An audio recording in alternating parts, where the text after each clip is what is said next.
Hari Om and welcome to all the divine Atmajyotis to today's Bhagavad Gita learning. Today, let us learn shloka from the 4th chapter, 34th shloka. A very important shloka. For that matter, all the shlokas in Bhagavad Gita are very important. This one, extremely important. So now, first let us learn how to chant this shloka. I request I leader Kritik to chant the shloka and I leader Snigdha to repeat after him. When Snigdha is repeating, let all of us also repeat along with Snigdha.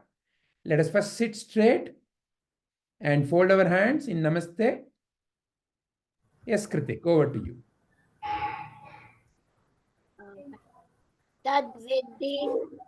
Tad-viddhi praṇipātena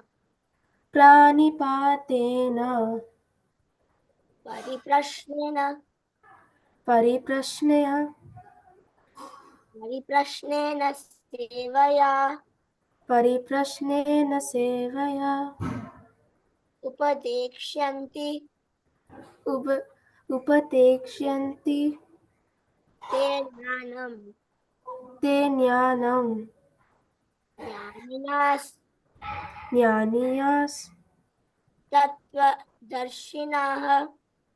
tattva-darśhinaḥ. Okay, now I'll tell it fully, not word by word, full sentence. Tat-viddhi praṇipātena paripraśhnena sevayā upadekṣhyanti te jñānaṁ jñāninas tattva-darśhinaḥ.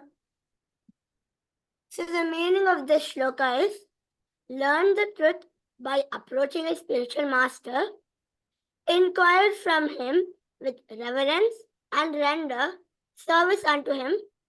Such an enlightened saint can impart knowledge unto you because he has seen the truth. This is the meaning. Over to Vijayji. Thank you very much, Kritik, and thank you, Snigdha.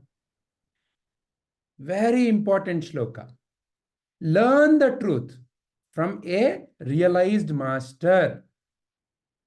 So let us now understand various aspects of this shloka. First, very important aspect is truth. So what is truth? What is truth? Anybody wants to say what is truth? Simple question, right? What is truth? Yes, Megha. Truth is the opposite of lie. Truth is opposite of lie. Okay. And truth is a matter which actually happened. Actually happened. Okay. Very nice. Yes, Nigda, you want to say? So in the word truth itself, it says that truth is basically something which is true, and so basically which is something true, and it's like, as Megha said, it's the opposite of lie. So truth gives the true meaning of something. So for example, as you teach the shlokas, you give the true meaning, so the truth of the shloka. Okay. So that's the meaning of truth. That's the meaning of truth. Okay, very nice. Sanaji, what is your view? Yeah, the one which doesn't change forever. The one that doesn't change forever is truth. Very nice. Akshat? Yeah, according to me, truth is always a reality. And it is the opposite of lie, and when we say the truth, we will be bold in saying. When we say lie, we will not be that much bold enough, and so we can find out the truth or lie. Oh, very nice. When we say truth, we are bold inside. Otherwise, we are not. Very nice. Excellent. Yes, Aditya. Truth is something that doesn't change from time to time or from place to place. So it's something that's constant, no matter what time you look at it, or no matter what place you look at it, or from what way you look at it. From the way you look at it. Excellent. Very nice. Very nice. Each one of you have given So many aspects about truth. So now I want to show you a simple picture. So has anyone heard about a rabbit with horns and wings? Have you heard or have you seen? No, Vijayji, that's silly. No, that's silly. Hey, really? Okay, wait. I'll show you a picture. I found this picture. See, there is a rabbit with horn and wings. Vijayji, that's AI. Oh, it's a made up, is it? Yes, Vijayji. So what would you call such a thing as? If I say there is I saw a rabbit with a horn and a wing, what would you call such a thing as? Imaginary animal. One at a time, please. Yes, Kritik. Rawlings. Rabbit Ronnie. and things. Okay, all right. So very simple, right? You will say, Vijayji, you're telling me a lie. Correct? It's a lie. What is a lie? Something that is purely imaginary, that does not really exist. It is just made up. Correct? Okay. Now, I'll show you one another picture so that we can understand one more aspect before we understand what is truth really about. So right now, please all of you look outside of your window and tell me, is it day or night? Night. Night. Okay, night. All of you sure? No doubt? No, actually. Yes, yes, Vijayji, it's actually night. Wait. It's actually night. Right. No, Okay. no, wait. On the other side of the world, it is day. Excellent. See, Kritik got it. Now imagine, you had a friend in America. Okay. See, today, let's say, it's night, no, India. It's away from the sun. So somewhere here it is night. Correct? Whereas Earth is a big ball, right? And one part of the ball is now facing the sun. That side it would be day. So now tell me, are you telling a truth or a lie? I would like Sanvi to answer. Sanvi, are you there? Yes, can you hear me? Yes. So if you say it is night right now, is it a lie or a truth? It's both a lie and a truth. It's both a lie and a truth. So you see, for you here in India, it would be a truth. But let's say you happen to be in America right now, it would be a lie. Is it not?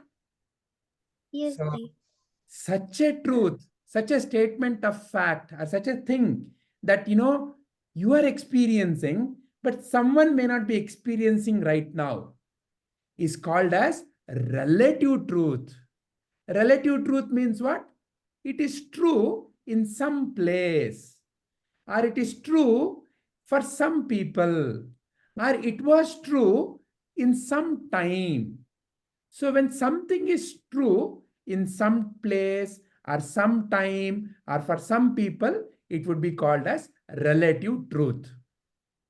So are these two things clear? Please show your Zoom thumbs up. Lie and relative truth, is it clear? Okay, excellent. All right. Now let us go on to the most important thing. What is truth then? Okay. So as already Aditya said, something that is true for you, for me, for all the people. Okay, that is one thing, very important. Something that was true yesterday, today, tomorrow.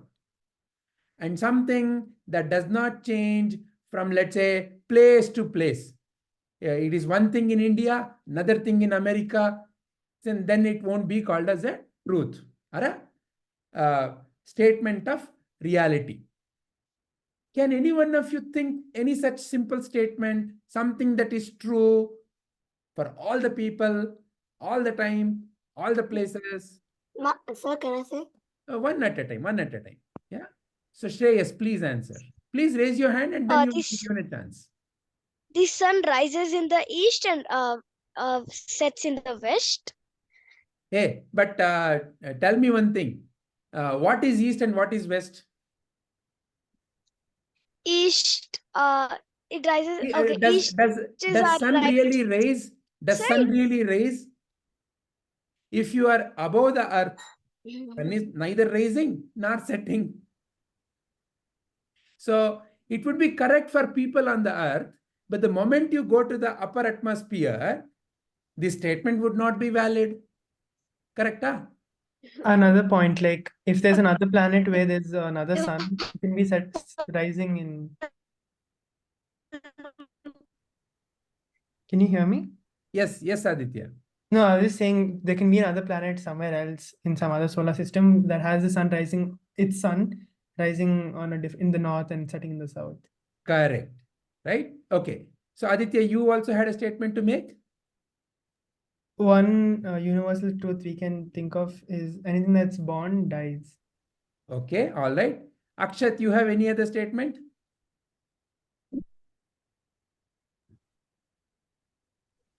Can you hear me? Yes. So what I thought was wherever we go, wherever we are, we eat. Okay. Wherever you go, you eat. Okay, all right. So I have heard some people, who through various practices have been able to give up food. Okay. Though it is very few, but there are people like that. So it may not be valid for everybody that I have to eat food is not necessarily valid for everyone. Vijayji, Yes, Sakritik. a deer cannot fly. A deer cannot fly. Okay. What if in some planet there is no deer at all? So all right. But anyway, very good. Very good. I like everybody's participation. Okay. So now for today's example, I have taken the statement that Aditya also made. Okay. The statement is anything born dies one day. Or in other word, you can also think of it as something that is born over a period of time goes away into some other form. As an example, you have here this leaf. If you see this leaf, over a period of time, it changes its color, withers away from the plant and kind of becomes part of the earth. So it changes its form. When it is appearing in this form, for the first time when it appears in this form, you may call it as birth. And eventually when it completely disintegrates into earth, you may say, oh, it has died. In one sense, it is neither born nor died. It is a change in the appearance. But for the sake of observation, you can say it is born and it is dead. Now, look at this statement. Is it not true from place to place, person to person, time to time? Correct, no? This statement that anything born dies one day. This statement is what you can then call as truth. Because we have many kinds of truth, there is a relative truth. This, we can put a special qualification. We can say it's a universal truth. Vijayji. Yes. But what if in some other planet there's nothing there to born all day? Then nobody would have to even worry about who will make that statement. Somebody must be there. As long as there is something, it is always born. So if there is no one, then there is no problem. Very good. Correct, no? Okay, so this is very important to know about what is universal truth. So what is that we have learned? A lie. A lie is the imagination of the human mind or some mind. It can be fun, like how I showed you the rabbit with a horn and a wing. It may be fun, but it can be misleading. Is it not? Like how Akshat wonderfully said, when I have lied, I am very anxious, I'm worried. So in some cases, a lie can also be very disastrous. Is it not? So therefore, lie has such characteristics. Relative truth. Relative truth is what? It is true in some places. In experience, I think it is night, but my friend in America thinks it is day. So it is in my experience, it is true, but in his experience, it may be not. However, relative truth is useful. It is useful to handle various life situations or transactions of life. If I did not think it is night, I would not go to bed. If my friend did not think it is day, he would not go to work. So in such cases, it is useful. But what is universal truth? Universal truth is true for you, me, all the people, all the animals, all the plants. It is true. It was true yesterday for my parents, my grandparents. It is true today for all of us. It will be true tomorrow for all your children, grandchildren, everybody. Whether you are in India or America or Mars or Moon, it would be true. That is a universal truth. What is the value of a universal truth? When you realize a universal truth, like how Akshat wonderfully said, when I have told a truth, I don't have to worry. I have confidence. I have courage. When I've lied, I feel worried. I feel upset. So, truth, realizing the truth helps you to live your life with clarity, conviction, and freedom. I don't have to be worried. If they come and ask me what lie I have told, I have to remember all such fear in the mind will not be there. That is the value of a universal truth. Correct? So now, this is one very important realization. The second important realization about this shloka is about a Sadguru, about a realized master, and what I should be seeking from a realized master. And for that, I have a wonderful story of an excellent boy, much like all of you. His name is Nachiketa. Nachiketa was a seeker of the truth. And once he saw his father distributing cows to people in the name of Dana. And he saw that his father was distributing old and almost dying cows. He went to his father. He said, Appa, you should not be distributing this kind of, you should not, when you give a dana, when you offer something to someone, you should give the best possible thing, not something that you don't want to use. His father got very upset. No, go away, you don't understand. So he once again went and asked. He got so upset that he said, I will give you to Yama. So hearing that, this boy Nachiketa passed away and he went to Yama. And he wanted to understand about life, about truth. In this particular drama, you will see this boy Nachiketa asking the most profound questions to Yama. Who is Yama in this story? He is the realized teacher. Who is Yama in the stories we hear? He is the Lord of the death. But here, Yama has taken the form of a realized teacher to teach this Nachiketa. What kind of questions Nachiketa has and what he seeks, let us look at this video and then we will discuss. Okay? And before Nachiketa's questions can be answered, Yama is trying to give him bribe. Don't worry about all these questions. I will give you so many things. That is how the story begins. Okay? So let us listen to this and see this, and then we'll come back to our discussion. तथास्तु। अब तीसरा वर मांग लो। मरे हुए मनुष्यों के संबंध में कुछ लोग कहते हैं कि वे हैं और कुछ लोग कहते हैं कि वे नहीं हैं। मैं उस सत्य को जानना चाहता हूँ। नचिकेता, देवताओं के लिए भी वह रहस्य दुर्लभ है। तुम कोई दूसरा वर मांग लो। हे मृत्यु, मैं उस रहस्य को जानना चाहता हूँ जिसे न जानने के कारण मेरे निष्प्रिय और तपस्वी पिता भी मोह के बंधन न काट सके। क्या है जीवन की उपासना का वह रहस्य जिसे मनीषी आत्मविद्या कहते हैं? हे नचिकेता, तुम 100 वर्ष की आयु वाले पुत्र पौत्र मांग लो। पशुधन, हाथी, घोड़े, सुवर्ण, रत्न मांग लो। मर्त्य लोक में जो जो कामनाएं दुर्लभ हैं, वह मांग लो। ये स्त्रियां, ये रथ, ये वाद्य मांग लो। ऐसी स्त्रियां जो मनुष्यों को प्राप्त होने योग्य नहीं, उनसे अपनी परिचर्या करवा लो, पर मृत्यु के संबंध में प्रश्न मत पूछो। हे अंतक, ये सुख, ये भोग कल रहेंगे या नहीं, इसका भरोसा नहीं है।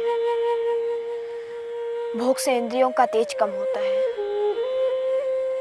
इसलिए आपके ये घोड़े, ये नाच, ये गान आप अपने पास ही रहने दें। न वित्तेन तर्पणियो मनुष्य। मनुष्य के धन की प्यास कभी बुझने वाली नहीं, इसलिए मुझे तो आप वही ज्ञान दे जिसे पाकर मनुष्य अमर हो जाता है। हे नचिकेता, जीवन के दो पथ हैं, एक श्रेय का और दूसरा प्रेय का। प्रेय का मार्ग भौतिकता का, भोग का है। योग का, श्रेय का मार्ग आध्यात्मिकता है। दोनों ही मनुष्य के सामने भिन्न भिन्न रूपों में आते हैं। बुद्धिमान प्रेय की अपेक्षा श्रेय को चुनता है। निर्बुद्ध अपने लिए प्रेय का मार्ग स्वीकार करता है। भोग का मार्ग अविद्या का, अज्ञान का मार्ग है। अध्यात्म का मार्ग विद्या का, ज्ञान का मार्ग है। प्रेय के मार्ग को चुनने वाला सुख को ही सत्य मान बैठता है। श्रेय के मार्ग को चुनने वाला आत्मा को ही सत्य मानता है। प्रेय का मार्ग इंद्रियों की ओर ले जाता है, श्रेय का मार्ग इंद्रियों से परे ले जाता है।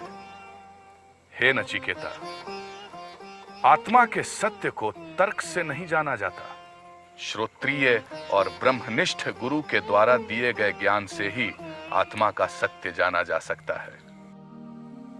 नचिकेता जैसा प्रश्न पूछने वाला सत्याग्रही पाकर यम प्रसन्न थे, और नचिकेता यम जैसा गुरु पा जिज्ञासा शांत करने का अवसर नहीं चूक रहा था।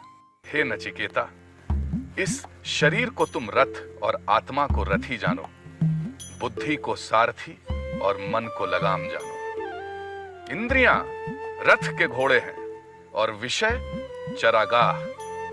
जो चंचल मन का है, जिसने मन की लगाम नहीं खींच रखी, इंद्रियां उसके वश में नहीं रहती।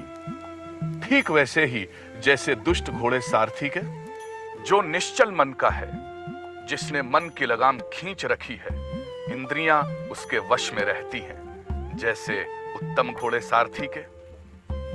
विवेक जिसका सारथी है, जिसने मन रूपी लगाम खींच रखी है, वही मनुष्य अपने गंतव्य तक पहुंचता है। हे नचिकेता, इंद्रियों से इंद्रियों के विषय श्रेष्ठ हैं, विषय से मन, मन से बुद्धि और बुद्धि से आत्मा श्रेष्ठ है।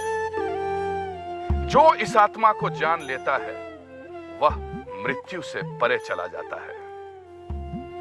एक और आदर्श गुरु और दूसरी ओर आदर्श शिष्य, एक और मृत्यु का देवता और दूसरी ओर जीवन के प्रश्न लिए खड़ा एक किशोर। क्या था इस कल्पना के रचयिता के मन में? कौन हूं मैं? क्या मरता है? कौन मरता है? क्या हमारा जन्म ही मरने के लिए हुआ? क्या मैं मृत्यु से परे हूं? क्या मृत्यु से साक्षात्कार करने से पहले मैं इन प्रश्नों पर सोचता हूं? या सामाजिक जीवन ही हमें इन प्रश्नों से दूर रखने का एक षड्यंत्र है? पर कुछ ऐसे विरले व्यक्तित्व हैं जिनके लिए हर क्षण मृत्यु सामने खड़ी है और वो उन्हें उत्तर देने की चुनौती दे रही है। किसी प्रिय की मृत्यु में, हर दिन अखबार की खबरों में, या सभ्यता के सिर पर लटकती युद्ध की तलवार और आणविक विस्फोट में छुपा वो प्रश्न हमें सोचने पर विवश कर रहा है। पर नचिकेता जैसा विरला ही उसका उत्तर ढूंढने के लिए निकलता है। प्रेय और श्रेय का मार्ग उतना ही सत्य है जितना जीवन और मृत्यु। ये मार्ग हमसे पहले भी लोगों के जीवन में आया था, हमारे बाद भी लोगों के जीवन में आएगा। जीवन की प्रयोगशाला के उस महान नचिकेता को हमारा प्रणाम। मृत्यु के रहस्य लोक के उस यम को हमारा प्रणाम। ओम नमो वैवस्वताय मृत्युवे ब्रह्म विद्याचार्याय नचिकेतसे च।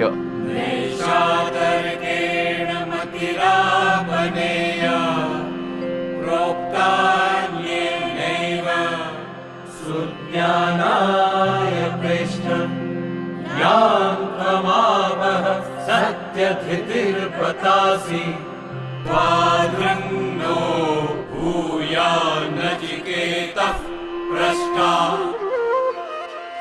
यह ज्ञान तर्क द्वारा जाना नहीं जा सकता। यह ज्ञान उस गुरु द्वारा जाना जा सकता है जो स्वयं और दूसरे में अंतर नहीं देखता, जो सत्य में स्थित है। काश हम सभी नचिकेता जैसे जिज्ञासु होते।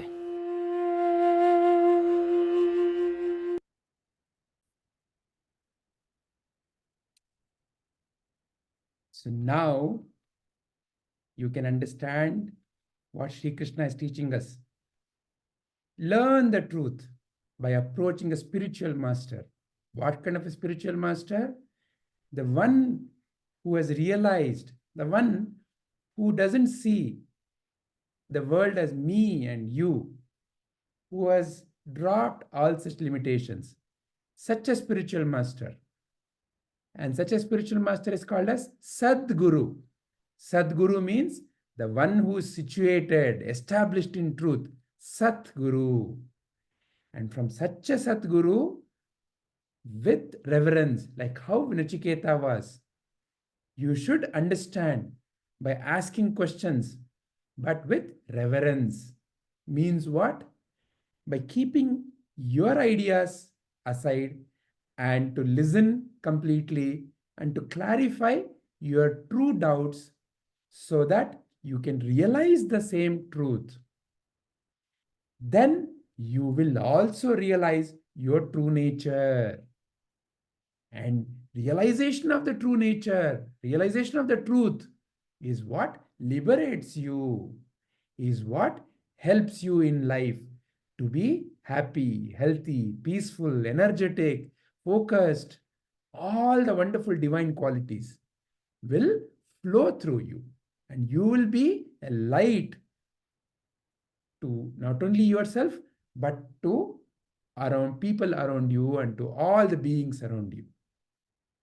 That is a message of Sri Krishna through this shloka. Let me stop here. Hari Om. So now, does anyone have any questions on this shloka? If anyone has any questions on this shloka, please raise your hand first. Excellent. Oh, Kritik has a question. Yes, Kritik. Why does one have to go to a spiritual master, like who is already enlightened? Very simple, no? From whom do you want to learn? If let's say you want to learn chapati, you don't know chapati. From whom do you want to learn chapati? How to make chapati? Amma, Appa, YouTube. Somebody that you think is a very good cook, no? Yeah. Or let's say you want to ride cycle. From whom do you want to learn cycle? Somebody who you think knows the cycle, no? Like that, this, what is this? About realization of your own true nature, about the truth of existence, about who I am, what is this world, and what is my connection to this world. This is what is the fundamental question of life. So from whom should you understand that? Someone who himself is very peaceful, someone who is very compassionate, who doesn't see difference between me and the others. What is the way they see life? Like Ramakrishna Paramahamsa, like Mata Amritanandamayi, like Prabhuji, like Ramana Maharshi. These are the great examples. So therefore, from whom should you learn such a truth? From someone who has realized. Does that answer? Yes, Chief. All right. Any other questions? Excellent. Then I would love to listen to each one of you. I would like to begin with Akshat. Yes. What I understood from the shloka was when we want to realize ourselves, we want to learn, we want to realize, we should approach a spiritual and or a Sadguru or enlightened soul. Excellent. Very nice. Thank you, Akshat. Yes, Megha, what did you understand? Viddhi understood that if we want to learn the truth, we'll have to learn the truth by approaching a spiritual master because they know well. Like how we learn maths from a person who knows maths very well, learn cooking from a person who knows cooking very well, who does very good food, takes very good food. Like that, The one who knows it well, and we have to ask them. Correct. Very important. Paripraśhnena sevayā. Whatever your doubts, you should clarify. Because only by clarifying your true doubts, not simply to test the master, but by clarifying your true doubts, then only you will have the realization. Very nice. Thank you, Megha. Shreyas? Yes, Vijayji, I understood. There are two types of truths: relative truth and universal truth. Relative truth, like it is at one side it is true and one side it is false. Like as you said, is it day or night? Here it's day, and in America it's night and all. So it is a truth that not everybody can accept, and a universal truth that like everybody can accept. Like the sun is the largest heavenly body in the solar system. Sure. So and I understood like Nachiketa, he wanted to learn the truth of death, so he had to approach a spiritual master. So he went to Yama, and Yama bribed him, but he couldn't succeed. So he had to say the truth. So Yama was actually a very good spiritual master, and Nachiketa was also very good shishya. Excellent. Very nice. Very nice, Shreyas. Very nice. Sanvi? Yes, Chief. Yes. I learned that if you want to clarify your doubts, you need to clarify it by finding a spiritual guru who knows the truth. He will try to test you and lead you to some other distracting stuff, but you need to be stern about learning what you came searching for. Wow. Very nice. Correct. Very good. Yes, Snigdha, what did you realize? So before I tell what I understood, when you were telling, when Kritik told his doubt, and when you were telling the examples of all the great masters, you should have added your name also, because you're also one of the great masters who have taught us Bhagavad Gita. Thank you. Yeah, please tell me what you understood. So what I understood related to the shloka is that there are two types of truths, which are relative truth and universal truth. So relative truth is something which is also not true and also like not also not true and also true. So like you told the day and night example. So right now I am in India and my aunt is in Australia. So right now for her it's not night, it's like midnight for her right now. So we can say that it's false. Like it depends on the how the earth is rotating and how the sun rays falls on the earth, and like that's all science and all.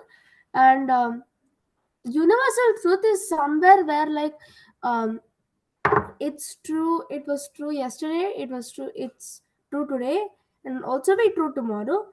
That is called a universal truth. So, and also I understood that whenever you have any sort of question or anything like that, you have to go to your spiritual master, and that spiritual master can answer all your questions.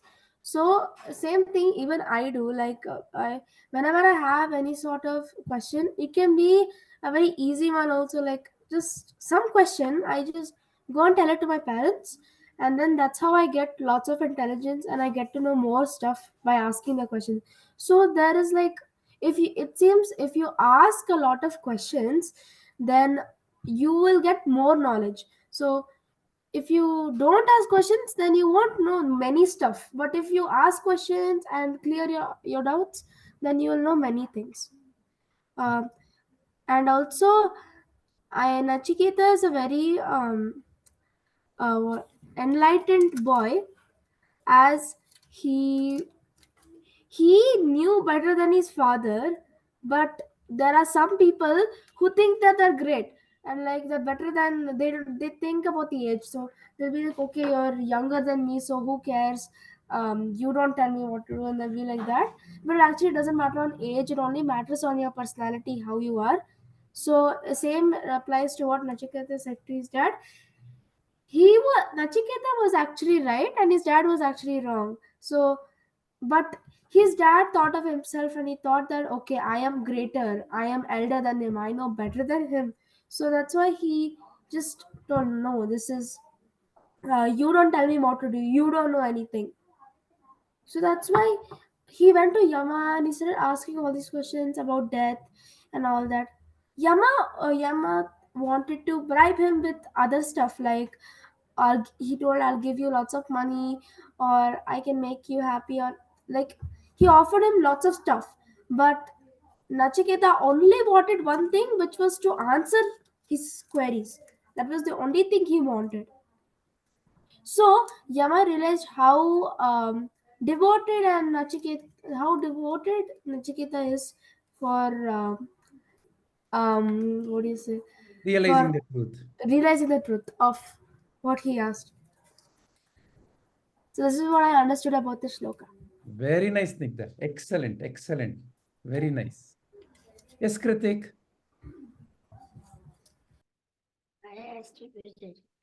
So what I understood is, one who really wants to learn will always choose the right path, not the lazy path.